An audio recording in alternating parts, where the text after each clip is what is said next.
Damos início então ao módulo do nosso curso que se dedica ao estudo de corredores. E o que são corredores?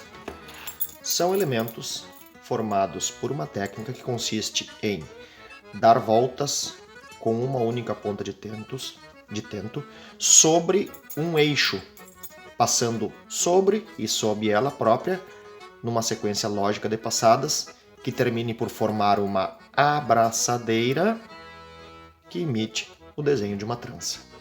Isto são corredores. Corredores levam distintos nomes, esta técnica leva distintos nomes de acordo com a região em que o assunto seja tratado. Por exemplo, Uruguai e Argentina é mais comum que se chamem de passadores. No sul do Brasil, mais especificamente no Rio Grande do Sul, são chamados de corredores. Fora do Rio Grande do Sul e ainda dentro do Brasil, se utiliza o termo charruas para designar esta técnica aqui descrita. Aqui temos uma bombinha de 5. Bomba é outro nome que é utilizado para corredores, que designa corredores de pouca extensão. Ele se estende pouco sobre o eixo onde ele é construído, então ele é curto, ele não se alonga sobre o eixo e cobre eixo de diâmetro bastante maior com relação à sua extensão. Então, isto são bombas. Esta é dita bombinha de 5 porque imita uma trança de 5 com passadas por 2 e 2. Temos aqui um outro exemplo. Este é chamado por alguns de corredor de 9. Por que corredor de 9? Vamos pegar aqui um gravador. Porque ele imita uma trança de 9, como já foi visto, com passadas por 2 e 2. Este tentão está passando por cima de 2 e por baixo de 2. E na outra metade do que seria a trança temos a mesma coisa. Um tento passando por cima de 2 e por baixo de 2, da mesma maneira que ocorre numa trança de 9.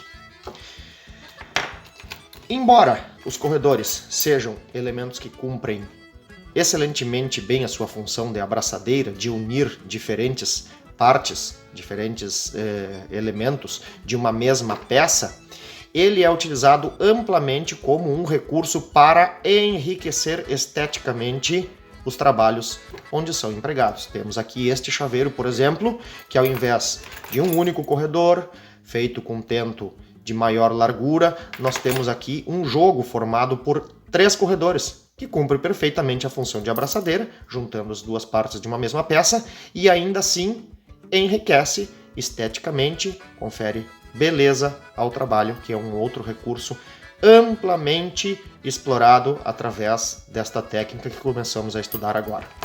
Vamos ver aqui alguns outros exemplos. Temos um cinto e começamos aqui pelo bolsinho, pela guaiaca deste cinto. O que nós vemos aqui? Primeiramente, este corredor cumprindo a sua função original, digamos assim, de abraçadeira e juntando duas diferentes partes de uma mesma peça. A peça é a peça de abotoadura. Esta peça aqui é a casa da abotoadura. E ela é composta de duas partes, uma porção trançada e uma porção feita de couro chato chamada de espelho. E o que junta estas duas partes? Este corredor. Então o corredor está juntando a parte trançada ao espelho da abotoadura, cumprindo aqui a sua função de abraçadeira. Mas temos, logo em seguida, aqui um botão. E este botão é dito um botão encapado. O que significa isso? Que o elemento que deu volume ao botão para cumprir a sua função original de abotoadura está recoberto por um corredor. O que forma esta capa de botão é a mesma técnica esta que estamos começando o nosso estudo agora. Um tento fino, dando voltas em torno deste botão, com passadas lógicas sobre e sob ele próprio, formando este desenho que dá requinte ao botão sem interferir na sua função, logicamente. Temos aqui no centro o que chamamos de rastra, esta peça com um florão no meio, com pernas laterais e abotoaduras que se prendem ao cinto. É uma peça de adorno. E nas pontas, as abotoaduras, nas pontas das pernas, novamente temos aqui a presença de corredores, fazendo a capa de botão e enriquecendo, dando requinte à nossa peça. Vamos ver mais um exemplo aqui, então. Uma bainha de faca. Esta parte da bainha de faca aqui é uma ponteira. É um reforço de ponta para evitar que a ponta da faca corte a bainha. Esta ponteira, muito tradicionalmente, este mesmo couro que aqui está arrematado embaixo de um corredor, este mesmo couro poderia estender-se até aqui e abotoar aqui. Ou ainda, esta peça aqui ser formada de uma extensão aqui da lingueta, então sem abotoadura. Então, nós temos sempre a possibilidade de simplesmente cumprir funções ou enriquecer o nosso trabalho com elementos estéticos. Essa porção trançada entre a ponteira e a lingueta foi justamente neste propósito, de enriquecer o trabalho com elementos técnicos que formem um diferencial estético. E neste ponto, justamente, foi amplamente utilizada esta técnica que começaremos a estudar agora. Aqui, arrematando então essa alça que parte da ponteira aqui, um corredor, arrematando a alça, cumprindo aqui a sua função de abraçadeira. Aqui também. Aqui, 2 corredores que juntos formam um afastador. Essas tranças precisavam estar afastadas? Não. Elas foram aqui afastadas justamente para formar um desenho mais interessante. Aqui, o corredor, novamente utilizado como capa de botão. Bom, estamos diante de uma técnica muito rica que nos oferece amplas possibilidades e, logicamente, nos convida a um estudo amplo e detalhado. Eu passarei na sequência a apresentar, então, a proposta de estudo que eu utilizo para corredores, para que tenhamos um bom domínio sobre essa técnica e, assim, possamos explorá-la da melhor forma possível. Como acabamos de ver na primeira parte aí da nossa prosa sobre corredores, nós temos um campo muito extenso a ser desbravado no estudo desta maravilhosa técnica. E eu não tenho como propor o método que eu proponho a seguir sem falar minimamente na minha trajetória que resultou nesta ideia, neste jeito de estudar corredores. Mas eu quero falar assim o mínimo possível, certo? Para que nós nos detenhamos mais ao método em si do que o que aconteceu e que resultou neste método. Bom, eu não tenho como falar neste método sem apontar aqui o livro Tranças Gaúchas como um divisor de águas na minha trajetória. E eu posso dizer que eu fui favorecido amplamente, largamente por 2 fatores. O primeiro, que parece meio estranho, mas foi muitíssimo favorável à minha trajetória, a escassez de informações. Porque hoje a gente vive um momento em que a gente tem a ideia de que quanto mais informações a respeito de algo, melhor. Só que as informações chegam numa quantidade tão grande e numa velocidade tão grande que não nos sobra tempo para o processamento dessa enorme carga de informações. Então, como eu vivi o finzinho de uma era ali de escassez de informações, nos sobrava tempo para o melhor entendimento das informações que a gente recebia. Este foi o primeiro fator com o qual eu fui favorecido.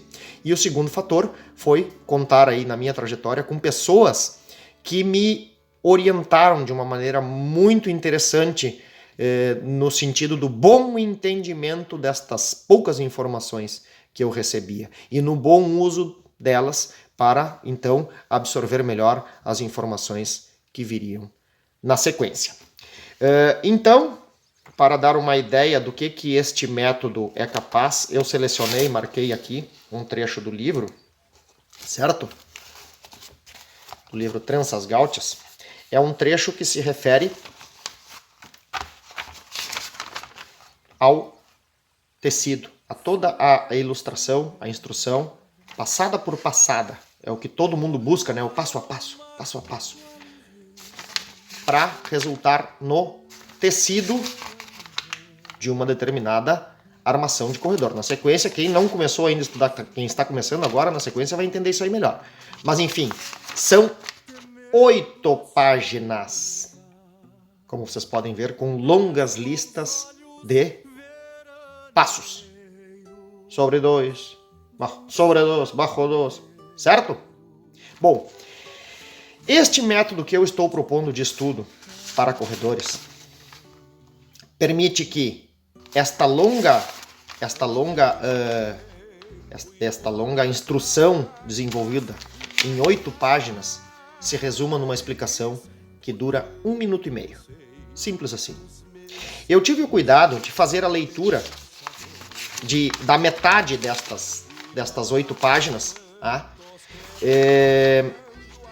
E uma leitura das instruções aqui, assim, uma leitura contínua, sem tirar os olhos da página, certo? Isto resultou em 11 minutos. Então eu tenho 11 minutos fazendo uma leitura contínua. Agora imaginem lendo e aplicando isso aqui nos tentos. Esse tempo de 11 minutos ele é multiplicado certamente por 6, 8 vezes para ler e aplicar isso tudo nos tentos, certo? Então se eu multiplicar simplesmente por 6 eu já tenho aí mais de 1 hora. Esta explicação de 1 minuto e meio, ela me foi dada por uma das pessoas que foi importantíssima para o entendimento destas poucas informações que eu já tinha recebido até então, certo? E eu tive o cuidado então de cronometrar esta explicação e resulta numa explicação de 1 minuto e meio, certo? Então isto aqui é a possibilidade que o método que nós vamos começar a utilizar daqui para frente, que sempre trará passo a passo. O nosso método aqui, utilizando o tento, o cravador, como a gente já viu em outras técnicas aí, ele sempre vai trazer o passo a passo. Mas esse passo a passo vem acompanhado de uma explicação que torna possível isso. Fechar 8 páginas de descrição de passadas e utilizar apenas 1 minuto e meio de explicação e fazer isto sem a necessidade das intermináveis listas de passos. Certo? Isto é o que o método que nós trazemos na sequência vai proporcionar para quem se dispuser a estudar a partir dele. Certo? Então, na sequência agora, uma introdução teórica para que a gente comece a se familiarizar com os termos que são importantes para o entendimento deste método de estudo. Vamos então ao nosso glossário prático da técnica de corredores. E o que significa isso? Vamos revisar aqui uma série de termos e conceitos que são fundamentais para boa compreensão, boa assimilação do método de estudo prático que virá na sequência de corredores. Bom, como já vimos anteriormente, corredores são elementos que resultam de uma técnica que consiste em dar voltas com um tento em torno de um eixo, fazendo com que ele cruze sobre e sob ele próprio numa sequência lógica que resulta na imitação de uma trança. Isto já foi visto. O que veremos agora? Alguns conceitos importantes para que entenda como isto acontece. Primeiro deles, o tento terá um movimento com um único sentido e 2 direções. O que significa isso? O tento estará avançando sempre num mesmo sentido. E se olharmos aqui o nosso eixo por sua lateral, este sentido será sempre o sentido horário. O que significa? Que o tento está movimentando num sentido que imita o mesmo sentido em que se movimentam os ponteiros de um relógio. Sempre assim, o tento nunca vai movimentar-se no sentido contrário. Então, o sentido de movimento do nosso tento é único, sempre no sentido horário, que nós chamamos de para frente, porque é o lado para o qual a ponta do tento está avançando. Então, o tento sempre se movimentará para frente, em 2 direções. E os meus dedos aqui já estão apontando quais. Ele se movimentará para frente, ora para a direita e ora para a esquerda. Então eu vario a direção do movimento. Ora movimento para a direita, ora para a esquerda. E com esta variação de direções entre direita e esquerda é que o tento vai passar sobre e sob ele próprio num constante zigue-zaguear, num constante zigue-zagueio que, de acordo com a sequência lógica que estivermos utilizando, vai resultar nas diferentes tranças que cada corredor imita. Certo? Bom, um outro conceito importante com relação ao tento. Nós temos 2 extremidades no tento, logicamente. Esta extremidade romba, que fica parada, nós chamamos de pé e vai servir muitas vezes como nossa referência. E a extremidade apontada, que é a que facilita as passadas, é justamente a que se movimenta para frente, um lado e para outro, e que forma as passadas do corredor. Então todos os movimentos serão feitos pela ponta. Certo? Bom, ainda com relação às direções. Quando o tento se movimenta para a direita, eu posso dizer que o tento está se movimentando para cima. Quando ele formar bordas nos corredores que têm bordas e passadas de centro, eu terei uma borda da direita, uma borda da esquerda, ou uma borda superior e uma borda inferior. Por quê? Porque agarrando isto com a mão esquerda, e posicionando para cima, eu tenho o lado da direita virado para cima e o lado da esquerda virado para baixo. Por isso, movimentar-se para cima é sinônimo de direita, movimentar-se para baixo é sinônimo de esquerda, assim como serve para as bordas. A borda da direita é a borda de cima e a borda da esquerda é a borda de baixo. Certo? Outro conceito importantíssimo. O tento estará dando voltas sobre e sob ele próprio. Então, sempre que for uma passada de passar por cima dele próprio, isto será substituído por tapa. Porque tapa é curto. E sempre que for uma passada em que a ponta terá que passar por baixo de uma outra passada anterior sua, isto será substituído por levanta. Então, tapa será o sinônimo de passa por cima e levanta será o sinônimo de passa por baixo, para encurtar, dinamizar a explicação. Certo? Um último conceito agora, e este sim, é de fundamental importância para a compreensão de tudo que vem agora pela frente. E ele vai ser constantemente utilizado em todas as explicações sobre os corredores que veremos nas aulas práticas a seguir. Eu vou formar aqui um X, então. Passei uma vez sobre o próprio tento. Daí eu começo a tudo que vai acontecer daqui para frente. Me desloquei primeiro para a direita, depois para a esquerda, com uma volta passei por cima.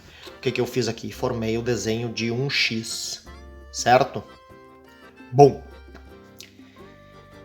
observemos esse X. Eu tenho duas pernas do X, segundo o sentido de avanço do corredor, viradas para frente, e duas pernas do X viradas para trás. Creio que perfeitamente fácil de compreender isto, né? Então, se eu colocar a ponta do cravador aqui, eu estou colocando ela pela frente do X. Se eu colocar a ponta do cravador aqui, eu estou colocando a ponta deste cravador pelo lado de trás do X. Fácil, fácil, fácil, né? Bom, este conceito é que a partir de agora tem que ser bastante assimilado, tem que ser firmemente assimilado. Por quê? Explico. Vamos observar que temos uma perna se deslocando para cima ou para a direita e temos uma perna se deslocando para baixo ou para a esquerda. Se eu posicionar aqui a ponta do cravador com relação a esta passada aqui, se eu posicionar a ponta do cravador aqui, eu estou utilizando o mesmo conceito de lado da frente e lado de trás que eu usei para o X. Se eu posicionar o cravador aqui, eu estou pelo lado de trás da ponta que sobe, certo? Estou pelo lado de trás. Se eu posicionar do outro lado, estarei pelo lado da frente da ponta que sobe, certo? Mas, observem, o lado de trás para a ponta que sobe é o da direita. Também fácil de perceber isso, né? E o lado da frente para a ponta que sobe é o da esquerda. Então, lado de trás e da direita na ponta que sobe. Se eu agora colocar a ponta do cravador pelo lado de trás da ponta que desce, eu tenho que colocar aqui, correto? Lado de trás da ponta que desce é pela sua esquerda, como é fácil de ver. Ou seja, quando o tento está subindo, tem uma inversão de lado se eu utilizar direita e esquerda. Mas para trás é sempre atrás e para frente será sempre para frente. Por isso nós não mais utilizamos subir à direita do pé, para quem já faz corredor, né? Não, eu não subo à direita do pé, eu estou subindo por trás do pé, pelo lado de trás. Mas é igual sim, mas quando inverter, quando pegar a descida, já não é mais igual, inverteu. Então, para evitar essa inversão que fica acontecendo constantemente em qualquer corredor que nós fizermos, nós utilizaremos este sentido de referência, por trás ou pela frente. Porque aí se o tento estiver subindo ou descendo, será sempre a mesma coisa. Pelo lado de trás da ponta que sobe e pelo lado de trás da ponta que desce. Que se fosse utilizado direita e esquerda, haveria uma inversão. Para evitar esta inversão, daqui para frente, neste sentido de referência aqui, morre direita e esquerda, não tem mais direita e esquerda. É por trás ou pela frente de uma determinada referência. A ponta se posiciona pela frente ou por trás de algo, não mais pela direita e pela esquerda. Este conceito será amplamente utilizado a partir de agora e o seu entendimento é importantíssimo para que a gente consiga avançar.